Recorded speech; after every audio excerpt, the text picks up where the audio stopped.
Bismillahirrahmanirrahim. Alhamdulillahi rabbil alamin, hamdan yuafi ni'amahu yukafi'u mazidah. Allahumma lakal hamdu hamdan katsiran tayyiban mubarakan fih.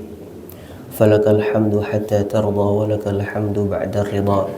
Allahumma la nuhsi thana'an 'alaika anta kama asnaita 'ala nafsik. Allahumma salli wa sallim wa barik ala abdika wa rasulika Muhammadin nabiyil ummi wa ala alihi wa sahbihi wa man tabi'a hudahu bi ihsanin ila yaumiddin wa ba'd. Jamaah salat subuh yang dimuliakan Allah subhanahu wa ta'ala, Assalamualaikum warahmatullahi wabarakatuh. Tentu syukur kita kepada Allah subhanahu wa ta'ala atas limpahan nikmat yang masih kita rasakan. Sampai setengah dari bulan Sya'ban sudah kita lewati, dan mudah-mudahan sisa hari Sya'ban ini mengantarkan kita dengan tetap sehat sampai kepada bulan Ramadan insyaallah. Di pertemuan-pertemuan sebelumnya kita membahas tentang surat-surat pendek yang mampu kita kaji bersama. Tentu 1-2 jam tidak akan pernah cukup untuk menggali dalam dan luasnya lautan Al-Quran.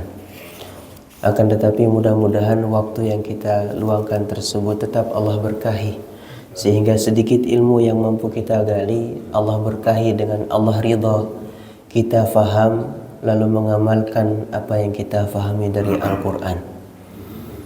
Di kesempatan kali ini ada permintaan khusus untuk membahas tentang Ramadan. Ramadan yang setiap kali menjelang selalu ada kita dengar dengan tarhib Ramadan. Saya nggak tahu asal-usulnya tarhib Ramadan. Tapi ala kulli hal bahwa tarhib itu berasal dari kata rahaba yurahibu, yang memberitahukan makna penyambutan. Seperti kita mengatakan marhaban. Rihab itu adalah penerimaan yang luar biasa.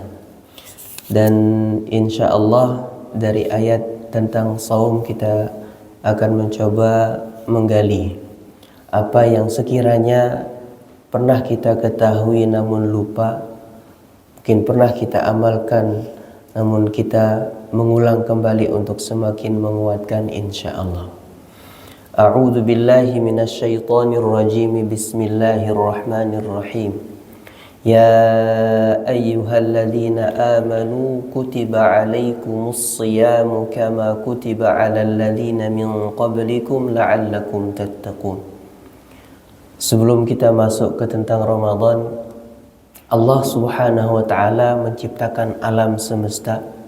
Ada ruang, ada waktu, ada tempat, ada momen, yang mana masing-masing manusia terkadang lebih menghormati satu momen atau tempat yang dia buat sendiri untuk dia hormati, mengalahkan tempat, momen, waktu yang Allah subhanahu wa ta'ala telah menentukan kemuliaan dan kehormatan atau keistimewaan waktu tersebut. Menyambut ulang tahun pernikahan, menyambut ulang tahun hari lahir terkadang lebih megah dari kita menyambut hadirnya satu momen waktu rentang yang Allah subhanahu wa ta'ala hadirkan dalam perputaran siang malam, yang akhirnya menyebabkan kita luput dari keistimewaan yang syar'i. Maka tidak ada yang bisa mengatakan satu tempat itu istimewa kecuali Allah subhanahu wa ta'ala. Maka Allah ciptakan ruang, ada tempat, ada waktu.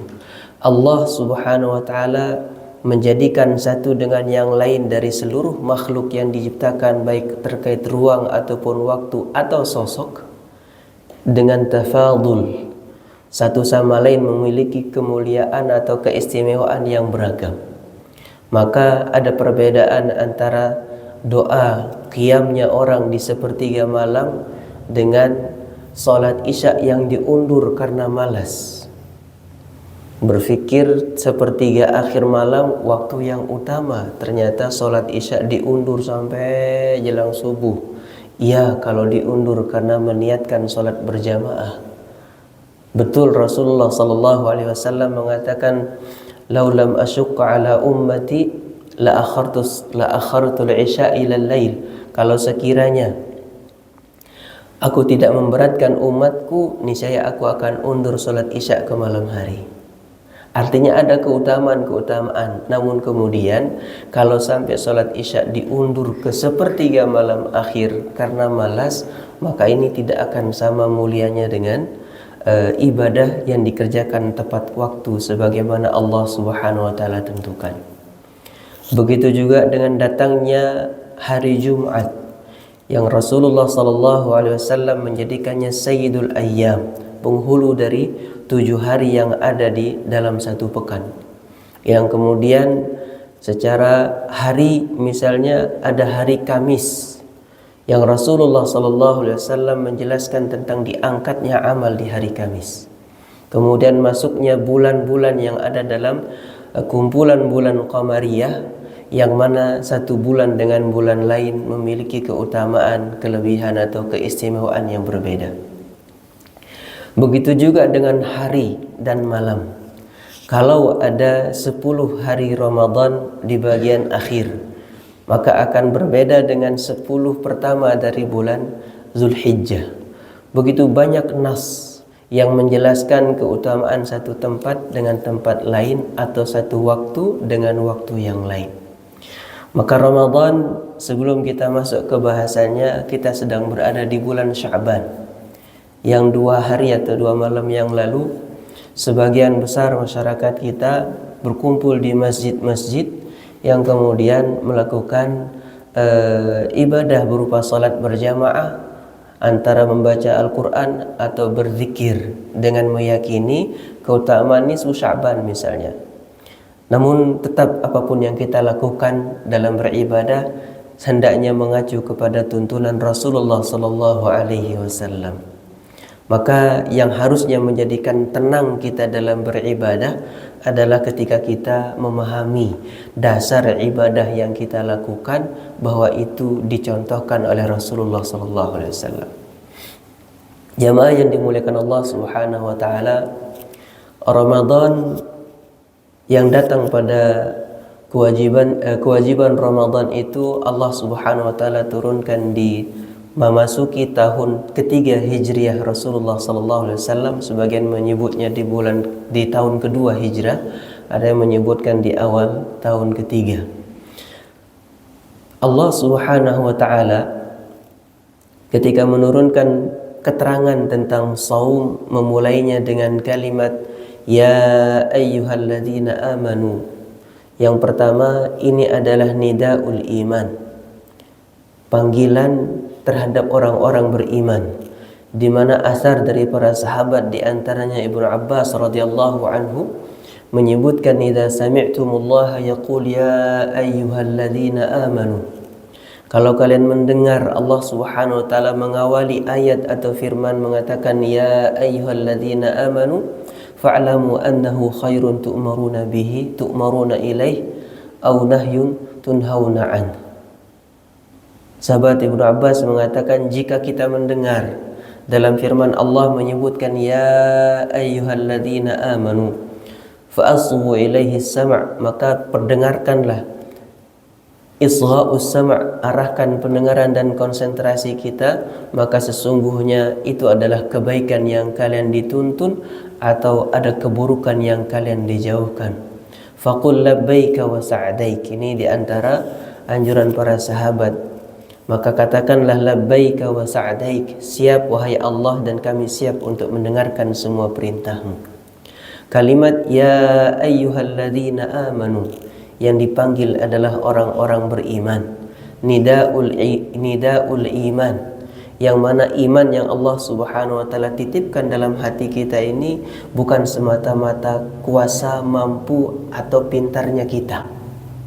Allah Subhanahu wa taala menyebutkan dalam ayat lain, ma kunta tadri mal kitab walal iman, yang sebelumnya tidak sedikit pun kamu ketahui tentang apa kitab dan apa itu iman.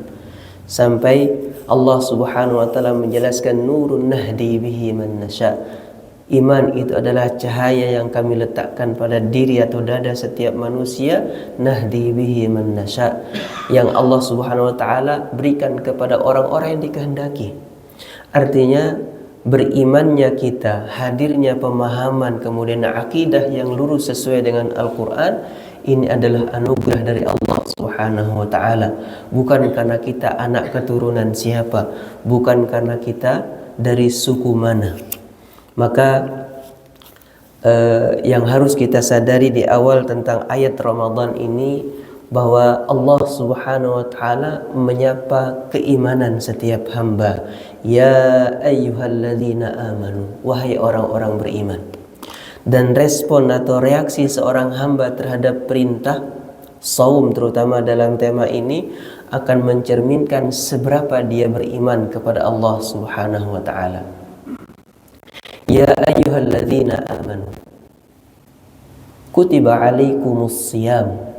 Kata kutiba, kalau kita ambil secara makna kataba, itu digunakan untuk kata menulis. Sesuatu yang ditulis adalah sesuatu yang ditetapkan. Maka dari sini makna kutiba diterjemahkan diwajibkan atas kalian. Kutiba alaikumus siyam, diwajibkan, difardukannya siyam ini. Allah Subhanahu wa taala, kalau kita lihat dalam kumpulan ayat tentang saum, begitu lembut melakukan pentahapan dalam mewajibkan saum. Kalau satu kewajiban yang diwajibkan kepada kita yang sebelumnya belum pernah diwajibkan kepada umat terdahulu, maka kita akan berpikir cuma kita doang nih yang diberatkan dengan kewajiban ini. Maka Allah Subhanahu wa taala menyampaikan, kutiba alaikumus siyam kama kutiba alal ladzina min qablikum, bahwa kewajiban saum, ibadah yang akan difardukan ini pun juga pernah diwajibkan kepada umat terdahulu. Maka ma khala syar'un illa wa fihi siyam, tidaklah satu syariat berlalu dari zaman Nabi Nuh kecuali di situ ada kewajiban siyam. Cuman ragam berbeda cara atau syariatnya yang kemudian nanti terhenti pada syariat terakhir Al-Quran yang contohkan Rasulullah sallallahu alaihi wasallam. Marahil yang pertama, tahapannya pun kama kutiba alal ladzina min qablikum. Sebelum kita Ramadan, kita saum 30 hari atau 29 hari, maka melalui tahapan yang pertama adalah siyam Ashura. Dalam athar dan hadis Rasulullah sallallahu alaihi wasallam, ketika sampai di Madinah, Rasulullah sallallahu alaihi wasallam mendapatkan ahlu kitab melakukan saum di hari Ashura. Lalu Rasulullah sallallahu alaihi wasallam bertanya, ma hadha as-shaum allazi tasumuna? Ini puasa apa yang kalian lakukan? Maka mereka mengatakan, hadza yaumun najjallahu fihi Musa wa qaumahu min Fir'aun. Ini hari diselamatkannya Nabi Musa dengan pengikutnya dari kejaran Fir'aun. Fanahnu nasumuhu syukran lillah.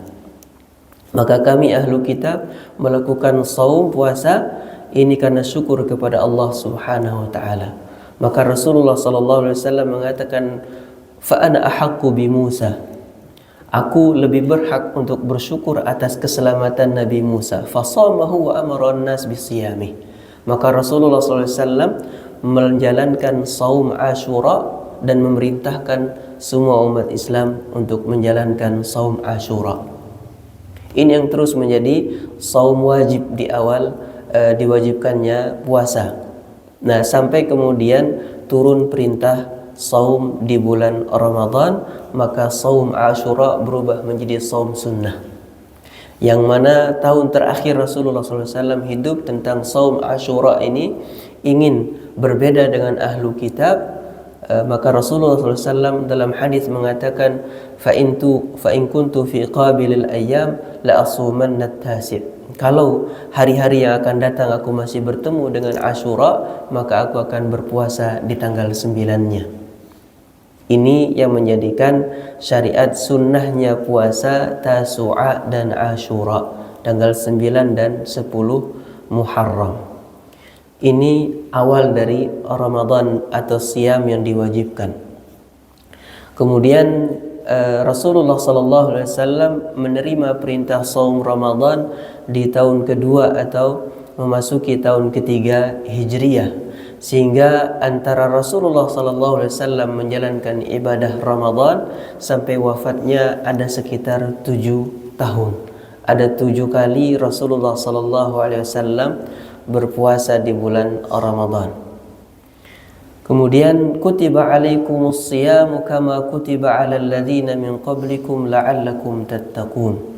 Menjadi satu pensyariatan dari Allah Subhanahu wa taala yang diawali dengan menggambarkan mudahnya saum.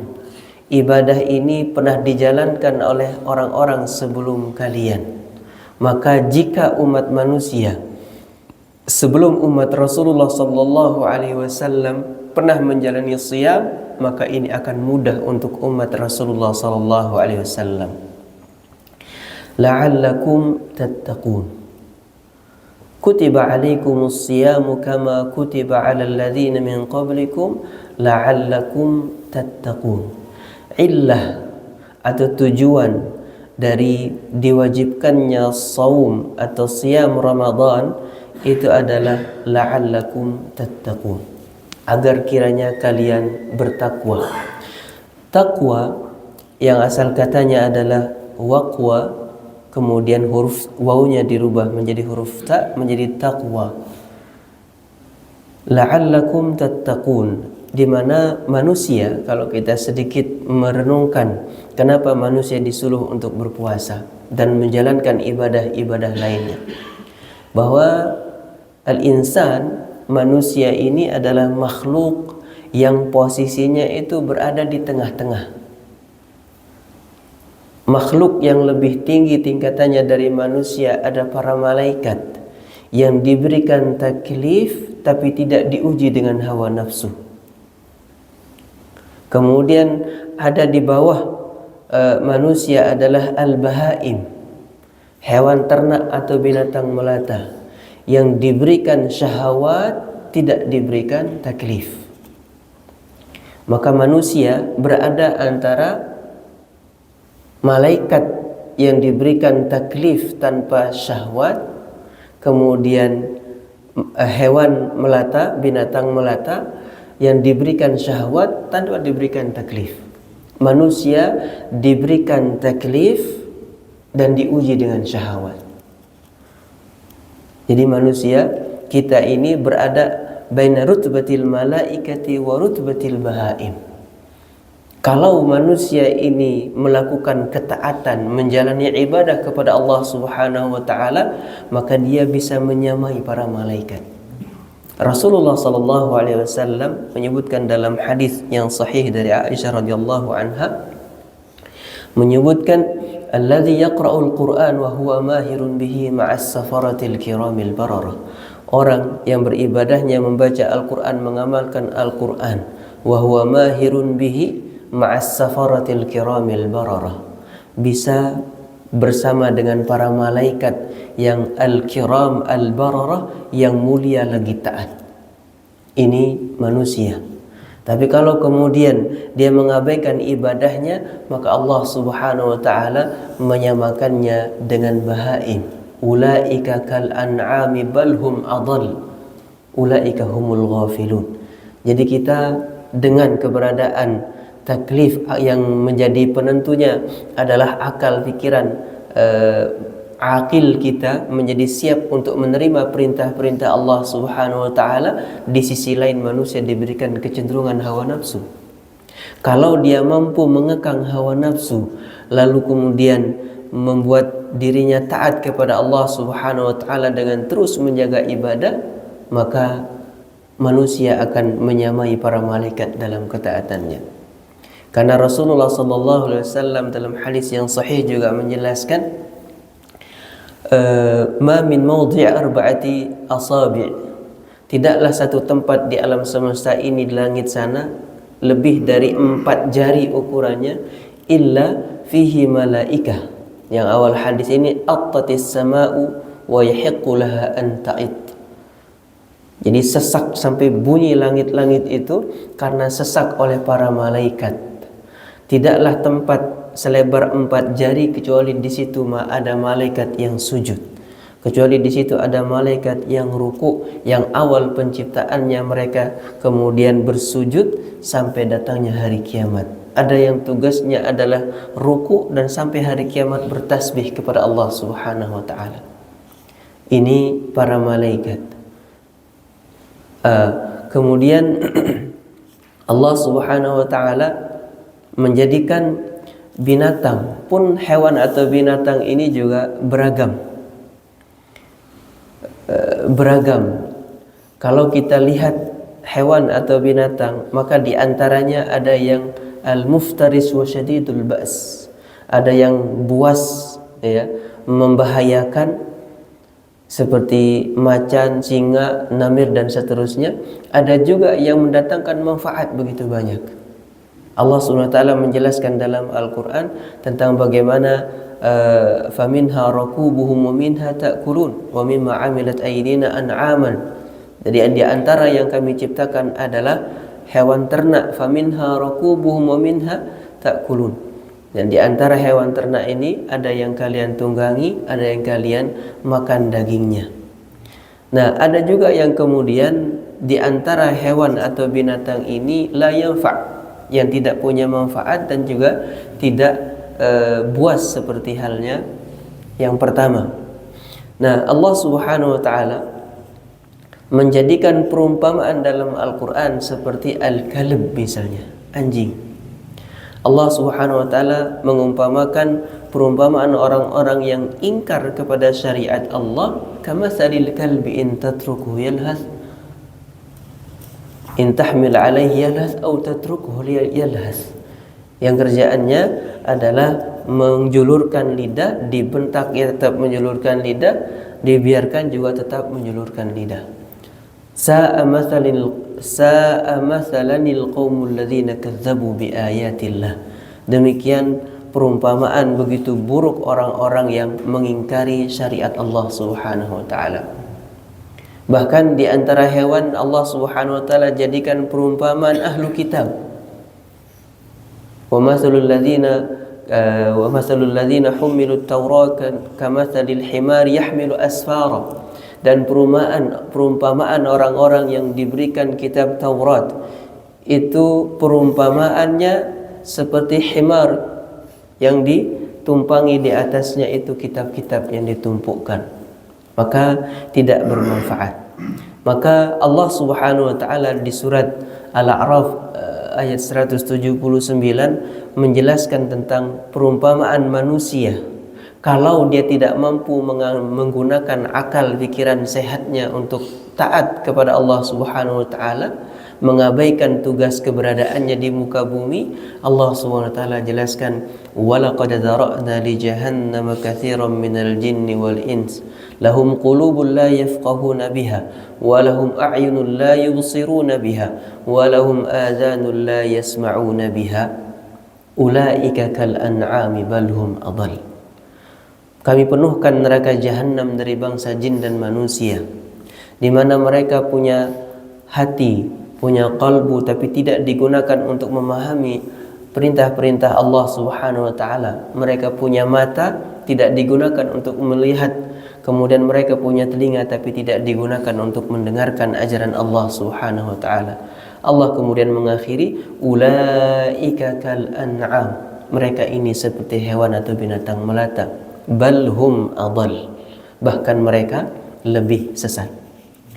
Maka dengan potensi manusia yang berada antara rutbatul malaikah dan rutbatul haywan, urutannya antara malaikat kemudian manusia lalu hewan ternak, binatang melata, maka manusia diberikan oleh Allah Subhanahu wa taala perangkat-perangkat untuk mengasah, menjadikan kemuliaannya itu mendekati para malaikat atau menyamai para malaikat.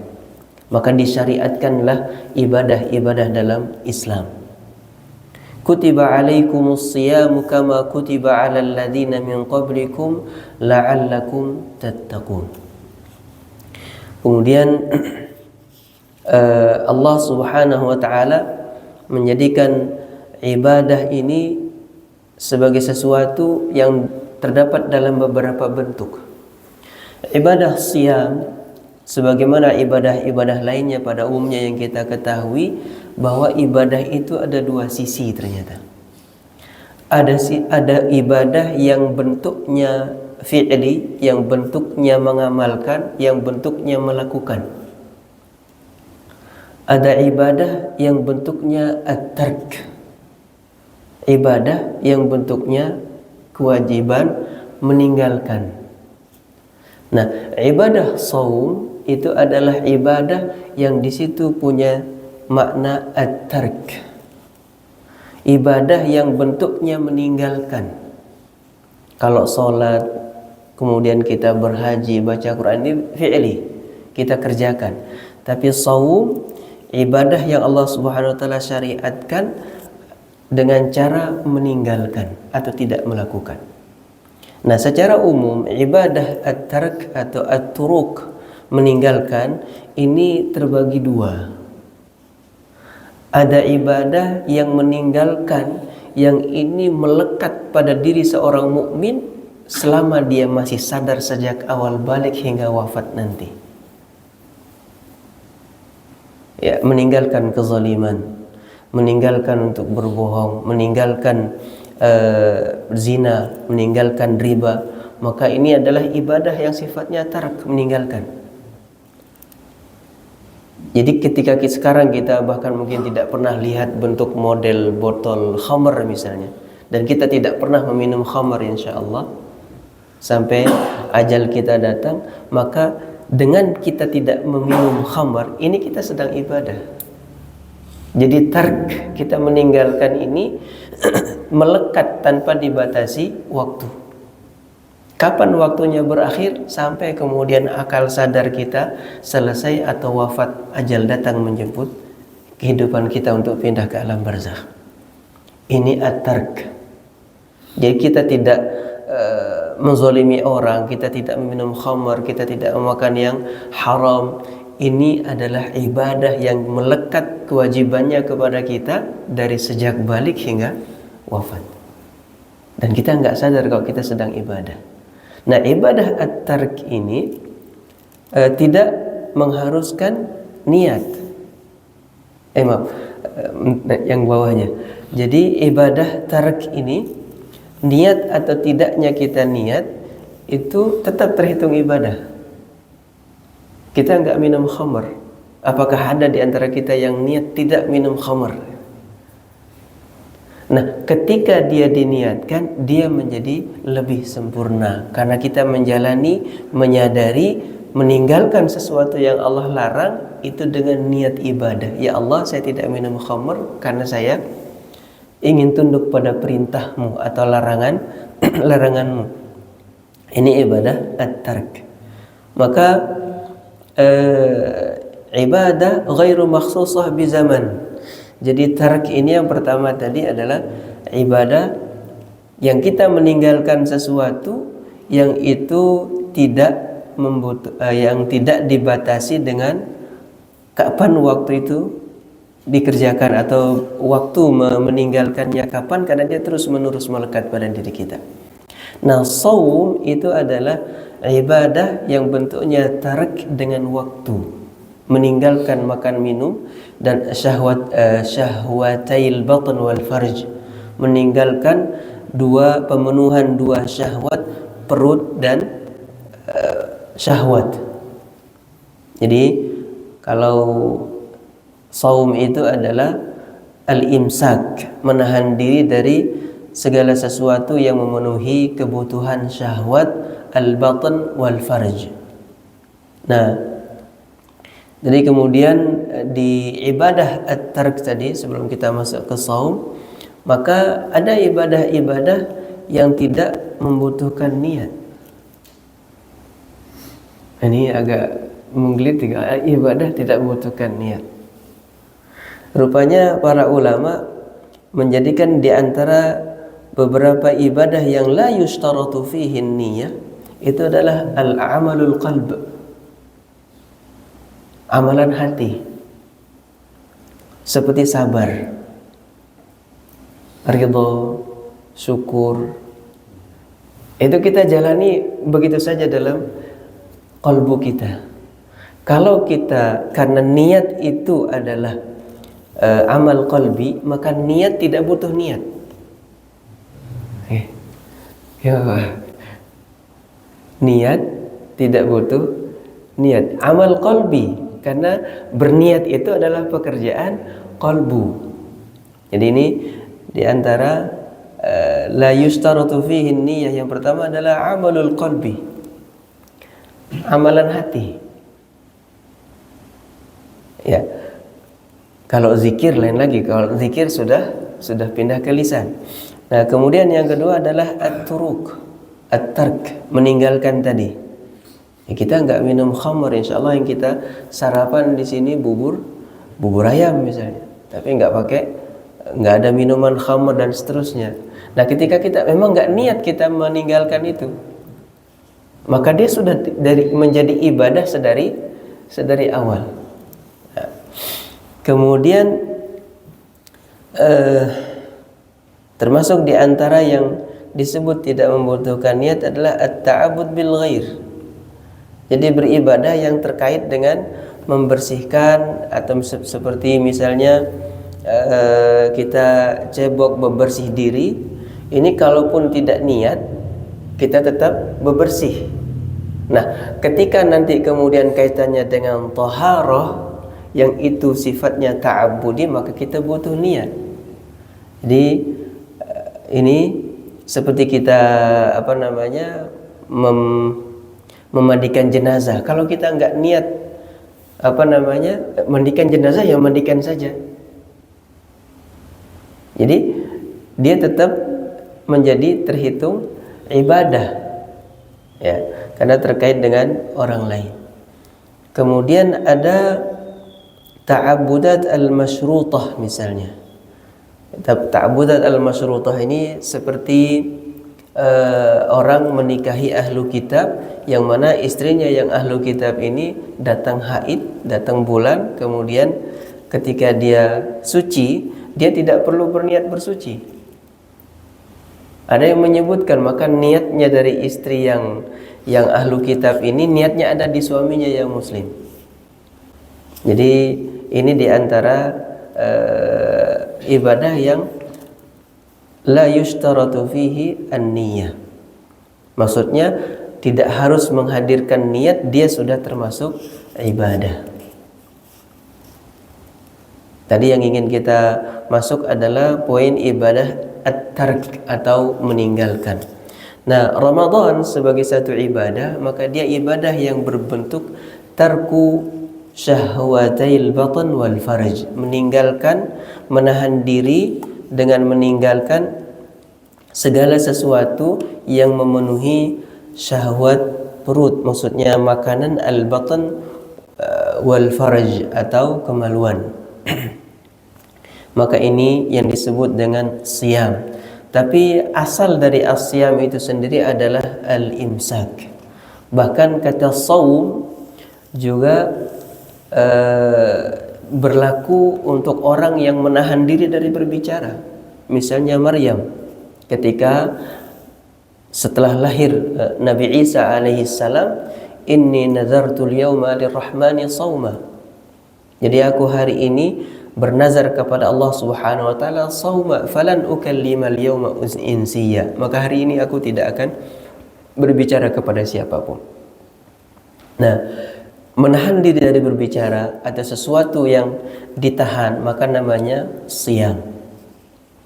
Ibadatu tarkin makhsus bil waqt. Ini Ramadan. Ibadah yang kita meninggalkan sesuatu yang khusus dengan waktu dan cara, batas waktu yang khusus juga. Ini adalah as-siyam. Kemudian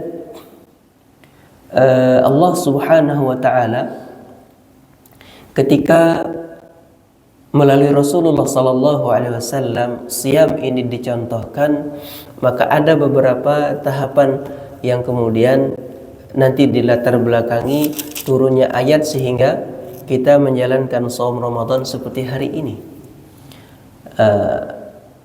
Rasulullah sallallahu alaihi wasallam itu menjalankan syariat untuk menjadikan contoh kepada umatnya, yang kemudian setiap amalan Rasulullah sallallahu alaihi wasallam menjadi teladan syar'i untuk umat manusia.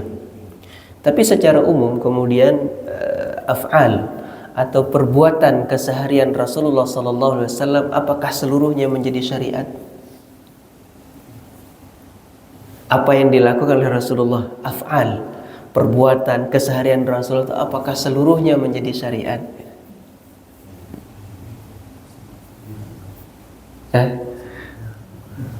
Ya, jadi para ulama usul itu membagi af'alur Rasul, mengklasifikasikan perbuatan, sikap, tindakan Rasulullah menjadi beberapa kategori. Ada yang sifatnya tasyri'an, perbuatan Rasulullah, ucapannya yang itu menjadi syariat. Ya, seperti sallu kama ra'aitumuni usalli, salatlah sebagaimana kalian melihat aku salat. Maka apa yang Rasulullah SAW lakukan dalam hal ini itu mutlak seluruhnya menjadi syariat yang gak boleh ditambah, gak boleh dikurangi. Atau khudhu anni manasikakum, ambillah dariku cara kalian bermanasik ketika melakukan ibadah haji atau umrah. Ini yang pertama. Yang af'alur Rasul statusnya tasyri'. Ya. Nah, yang kedua ada yang sifatnya jibillah. Jibillah itu ya perbuatan seperti halnya manusia lain. Tidur, cara duduk, cara makan, cara jalan. Ini jibillah, sesuatu yang sudah Allah fitrahkan kepada setiap manusia. Laisa tasyri'an, tidak masuk dalam kategori syariat yang harus dilakukan. Tapi Rasulullah SAW melakukan ini ala ahsani hal. Dia adalah kondisi paling sempurnanya manusia dalam hidupnya.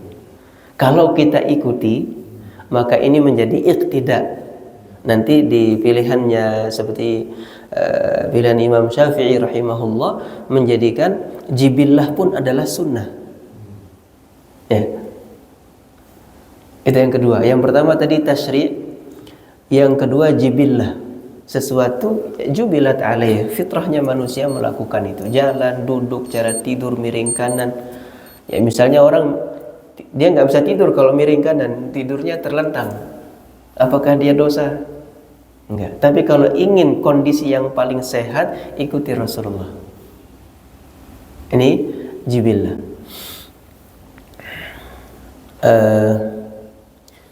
Nah, yang menjadi pertanyaan yang kemudian menyebabkan para ulama berbeda pandangan adalah halil aslul jibillah awit tasyri'. Perbuatan, sikap, aktivitas Rasulullah itu aslinya itu, basicnya itu sebagai syariat atau jibillah. Ini yang menyebabkan nanti berbeda penyikapan terhadap apa yang Rasulullah SAW lakukan. Nah, sebagian kemudian mengatakan aslinya itu jibillah, karena Rasulullah sebelum menjadi nabi juga seorang manusia biasa yang berkehidupan seperti semula, umumnya manusia. Tapi kemudian ada yang melihat kita sifati Rasulullah SAW dengan sebaik-baik sifatnya, yaitu sebagai Rasulullah SAW sebagai utusan, sebagai qudwah untuk umat manusia. Maka segala sesuatu yang dia lakukan adalah tasyri' gitu.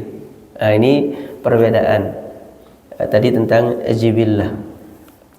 Jadi berapa tadi? Dua ya. Yang ketiga, ma yataraddadu bainal jibillati wat tasyri'. Ketika sesuatu yang Rasulullah SAW lakukan itu antara jibillah dan tasyri'. Maka ini yang menyebabkan perbedaan para ulama. Kalau dipandang bahwa aslinya Rasulullah SAW kehidupannya adalah untuk ditiru, maka ini menjadi syariat. Ya. Al-jibillah wa tashri'. Seperti misalnya menikah.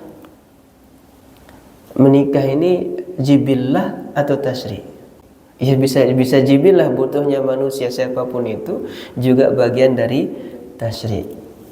Ini yang kita akan temukan dalam banyak tuntunan Rasulullah SAW dalam hadis-hadis atau athar dan sunnah.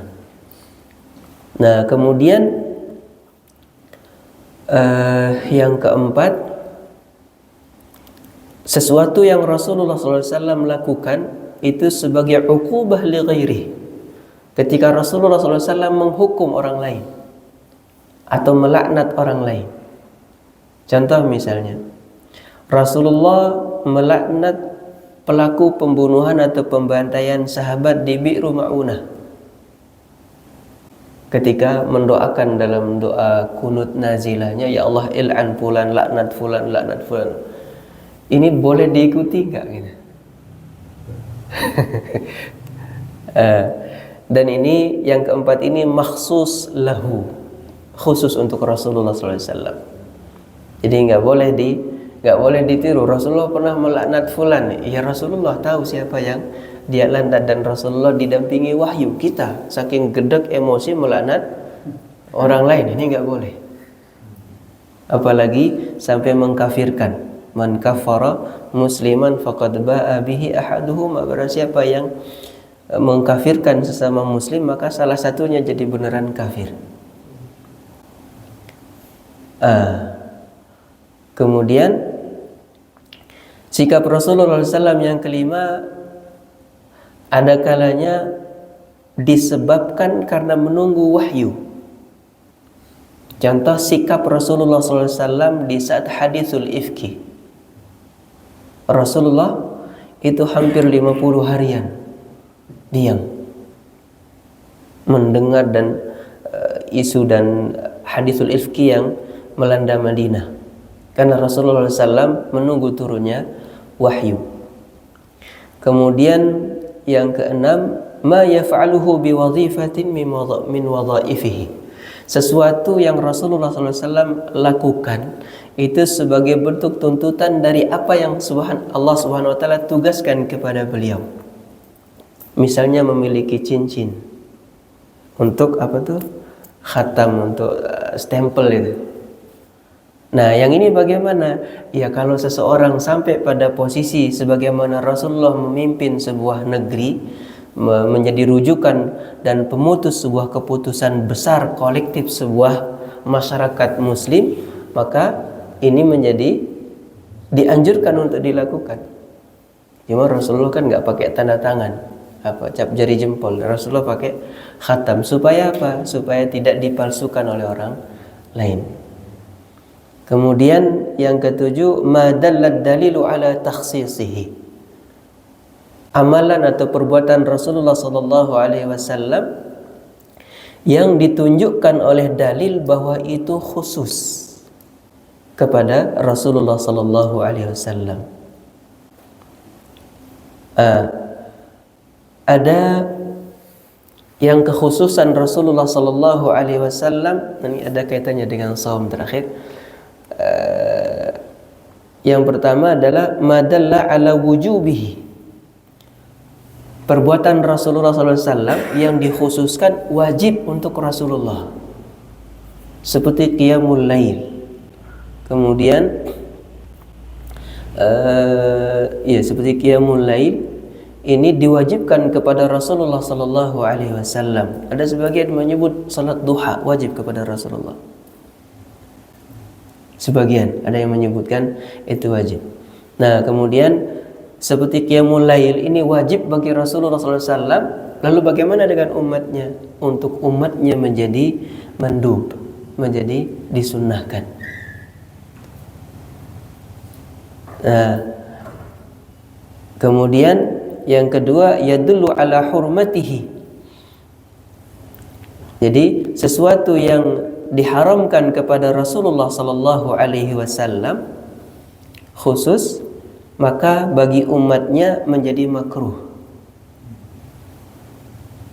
Seperti makan makanan yang amis, makan makanan yang mengenakan pakaian yang lusuh atau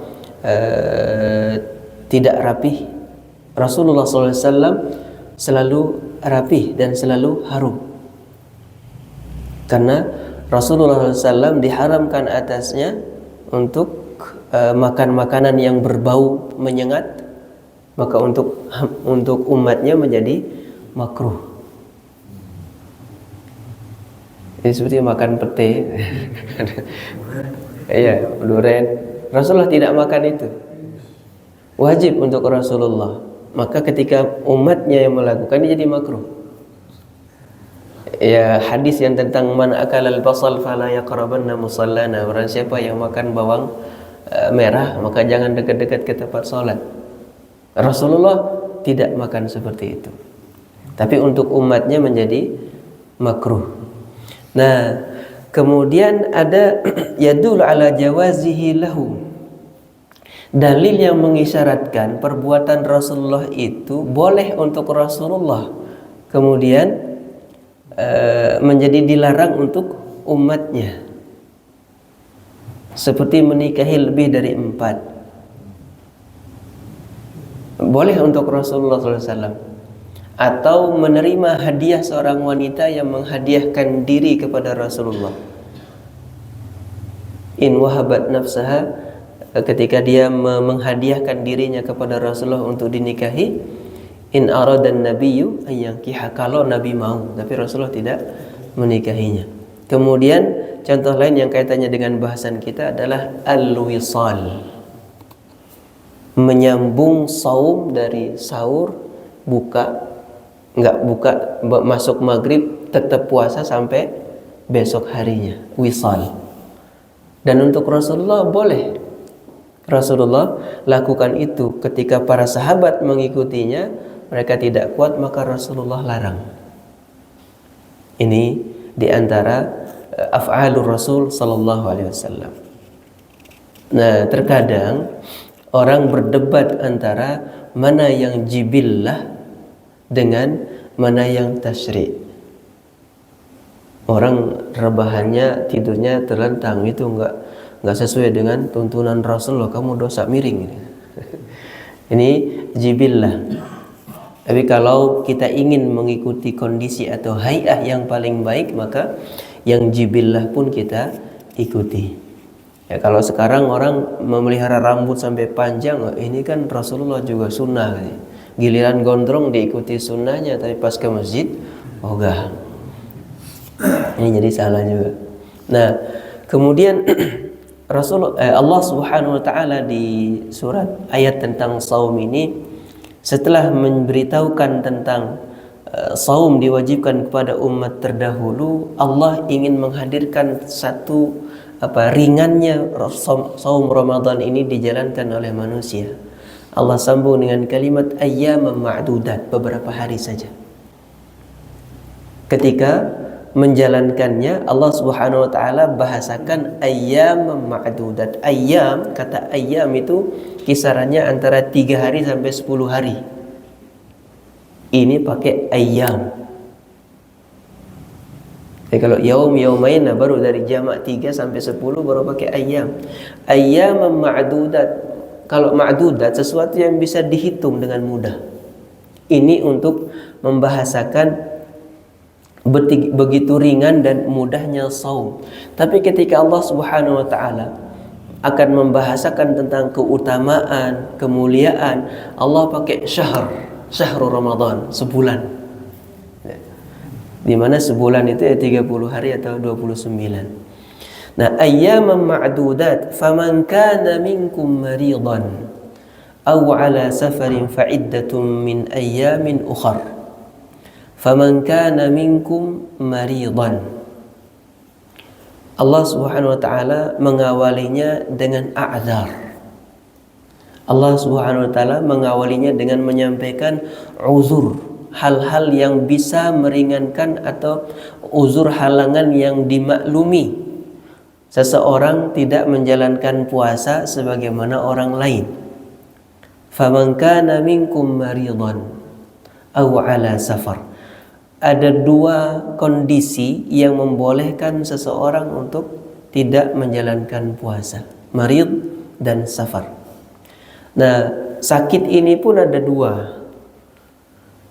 Ada marad mujib yang mewajibkan dia untuk tidak boleh puasa. Yang juga ada mubih, ada kondisi sakit yang membolehkan dia tidak berpuasa, tidak sampai wajib dia tidak puasa. Apa kondisinya? Kalau sakit itu sampai menyebabkan orang celaka atau tidak berfungsinya salah satu indera, maka wajib dia berbuka, tidak memaksakan. Faman kana maridan. Nah, ada sakit yang mujiz, batasannya boleh. Seperti orang takut lemes.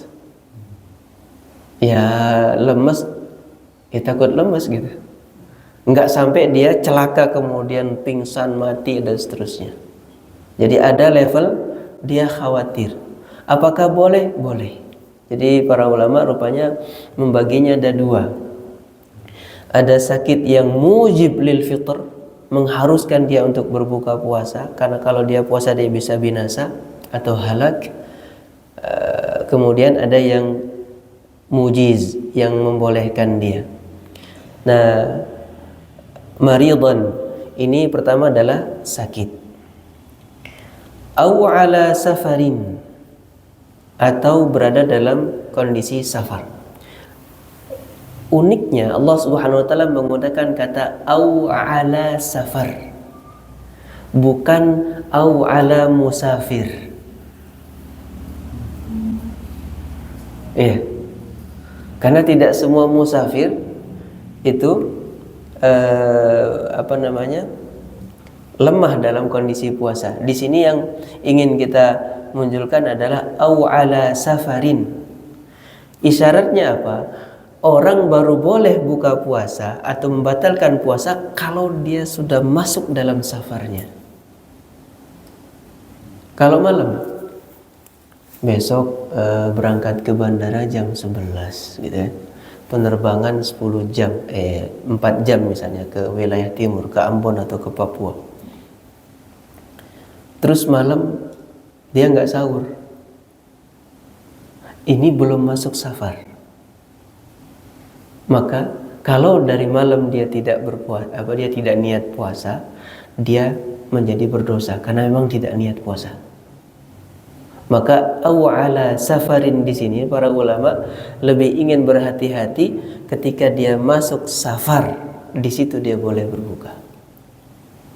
Jadi dia berangkat dari Bogor ke bandara, di bandara dia minum, dia masuk safar. Nah, aw ala safarin. Kemudian safar sendiri itu ada beberapa keterangan yang juga mungkin butuh kita fahami. Safar ini makna sebenarnya adalah melepas. Sufur itu kalau perempuan nggak pakai kerudung itu namanya safirah. Dia melepas. Nah, kenapa orang bepergian disebut musafir? Karena dia diterpa langsung oleh sinar matahari dalam perjalanannya. Ini asal usul kata musafir. Jadi orang yang bepergian keluar rumah kemudian dia terpapar matahari dalam waktu yang panjang, maka disebut musafir. Aw ala safarin fa'iddatun min ayyamin ukhar. Nah, di sini kalau dalam penjelasan tafsir ada kata yang mahdzuf dan maknanya adalah faman kana minkum maridan aw ala safarin, barang siapa di antara kalian sakit aw ala safar atau dalam safar, fa aftar lalu dia batalkan puasanya, fa iddatum min ayyamin ukhar, maka hendaklah dia ganti saum tersebut di hari yang lain. Kemudian jarak musafir itu berapa? Definisi safar apakah dulu dengan sekarang masih sama? Iya, dari yang saya mampu catat, para ulama beragam. Ada yang mencatat bahwa alfa zira' 2000 zira' 2000 hasta, yang disetarakan dengan 48 kilometer. Ini jarak paling pendek yang disebut para ulama, yang diacukan kepada jarak paling pendek yang para sahabat pernah mengqasar safar. Ini 48 kilometer zira'. Atau sebagian menghitung dengan mil, 3.500 yang setara dengan mil dalam hitungan mil yang sekarang itu berapa kilo, Pak? Ada yang membantu? 1 mil itu berapa?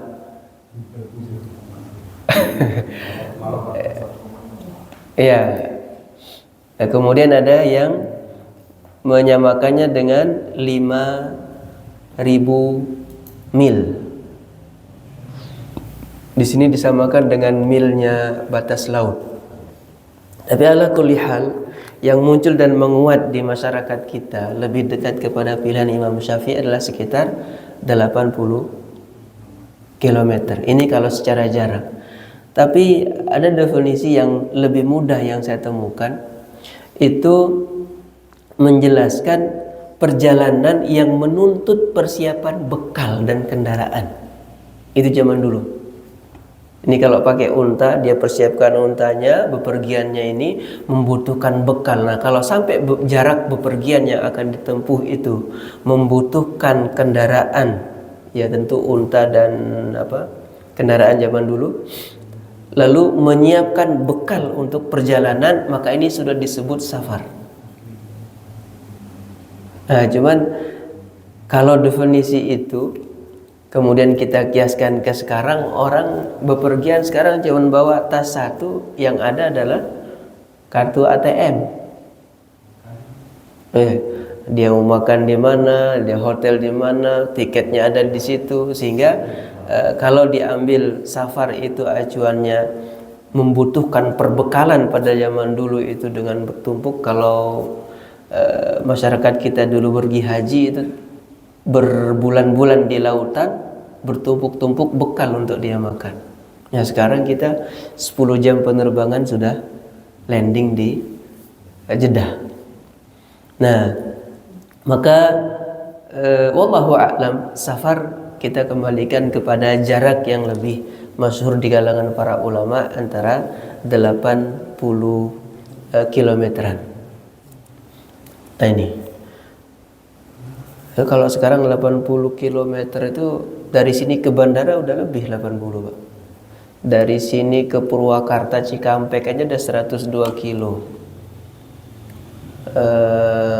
Iya, kita bepergian, berangkat pagi pulang balik naik damri, udah siang udah balik lagi gitu. Ya. Nah, maka kembali kepada urfun nas. Uruf bisa dimasukkan uruf. Sekarang kalau kita dari sini ke bandara, orang yang kerjanya di bandara naik damri dari dekat Botani itu 2 jam udah nyampe bandara, sore udah pulang lagi. Apakah perginya ke bandara ini safar? Lalu saya kan safar, saya boleh nggak puasa. Ini jadi wallahu a'lam. Jadi jujurlah dalam menghitung apakah itu safar atau bukan. Jangan sampai kita terjebak kepada mencari yang mudah dan memudah-mudahkan syariat. Karena safar pun kemudian ditentukan dengan syarat tidak boleh safar dalam tujuan maksiat. Ya, seperti kaburnya seorang wanita yang meninggalkan suaminya karena nusyuz misalnya, atau orang yang pergi untuk judi, atau pergi untuk menzalimi orang lain, ya. Ini tidak dibenarkan untuk menjalankan rukhsah. Sebagian mensyaratkan demikian. Nah, kutiba alaikumus siyam, jadi fa'iddatum min ayyamin ukhar. Kemudian hal lain yang nyelip di sini adalah ketika fa'iddatum min ayyamin ukhar, saum Ramadan itu tidak boleh dijadikan qada. Saya ulang. Saum Ramadan yang kita jalani tidak boleh dijadikan qada. Misalnya, kita masuk bulan Ramadan terus niatnya, ya Allah ini saya niatkan qada Ramadan tahun lalu. Ini enggak boleh. Karena kalimatnya fa'iddatum min ayyamin ukhar, di luar Ramadan. Jadi mengganti qada itu di luar Ramadan, karena saum di bulan Ramadan tidak boleh dijadikan sebagai qada pengganti Ramadan sebelumnya. Jadi Ramadan, di bulan Ramadan saum tidak boleh. Kalau kita membatalkan maka penggantinya di lain selain bulan Ramadan.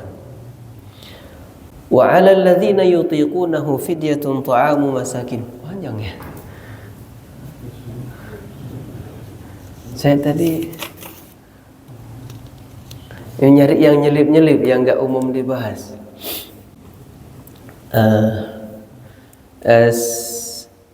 Kemudian di ayat ini wa 'alal ladzina yutiqunahu fidyah. Kata yutiqun diterjemahkannya dan atas orang-orang yang tidak mampu. Rupanya kata yutiqun dari kata tawaqa, dari tauq itu kalung.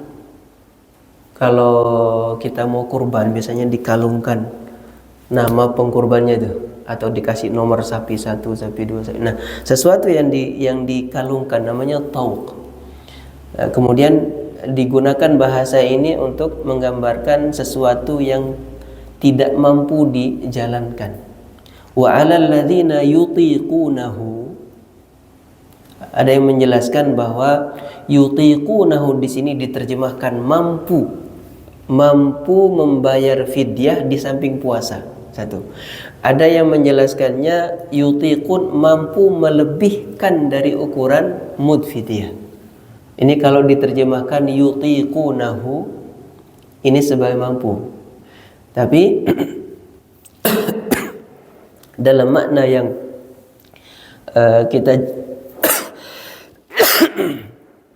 kita jalani, yutiqunahu kalau dibuka diterjemah dan atas orang yang tidak mampu menjalani. Rupanya tahlil lughawinya adalah di antara pola bahasa Al-Quran itu bentuk kalimatnya isbat tapi yang dimaksud nafi.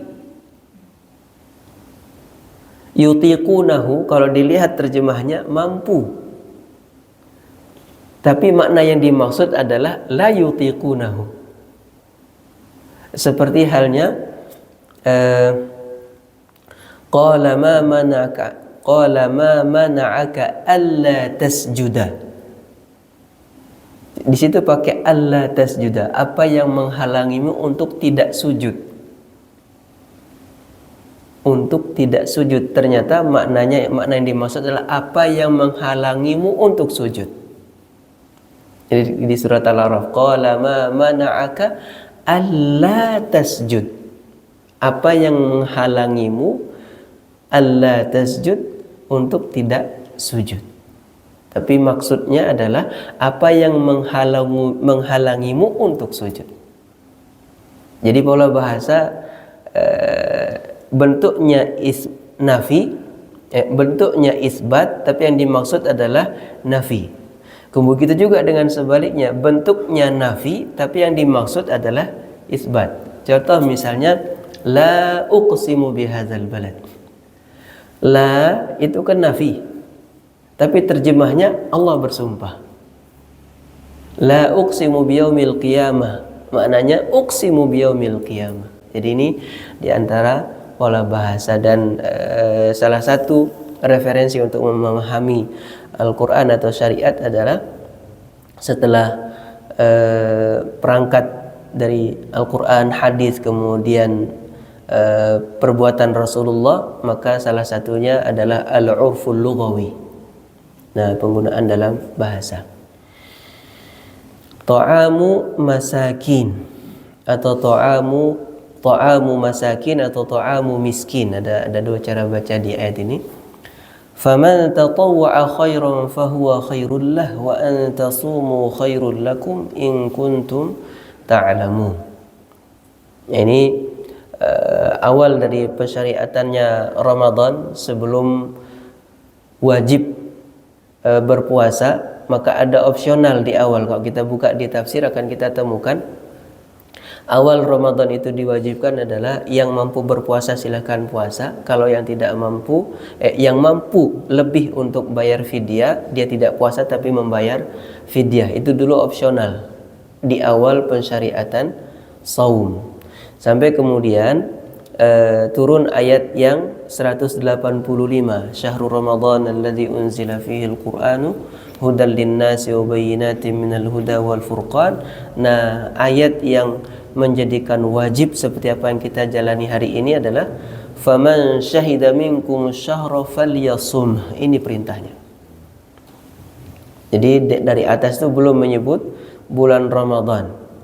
Nah, di ayat ini Syahrul Ramadan. Ini yang menjadikan wajib kita menjalani saum sebagaimana yang kita warisi syariat sampai hari ini.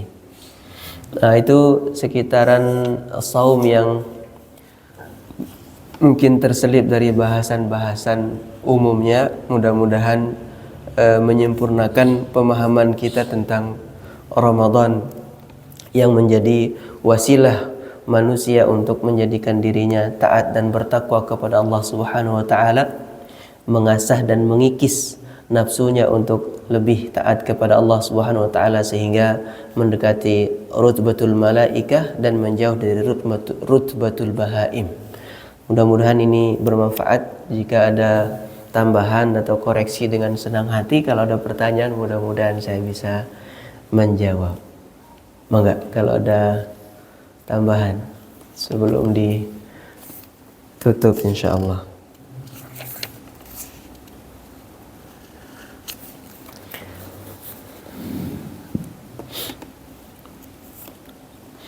Baik, saya kira cukup jelas dan mudah-mudahan tidak membingungkan. Kita semua mohon kepada Allah Subhanahu wa taala agar disehatkan sampai bulan Ramadan kita masuki dengan sehat dan selamat. Allahumma taqabbal minna innaka antas samiul alim wa tub alaina innaka antat tawwabur rahim. Allahumma balligh a'marana ila Ramadan. Allahumma ballighna Ramadan. Allahumma ballighna Ramadan wa tasallamhu minna bil yumni wal iman.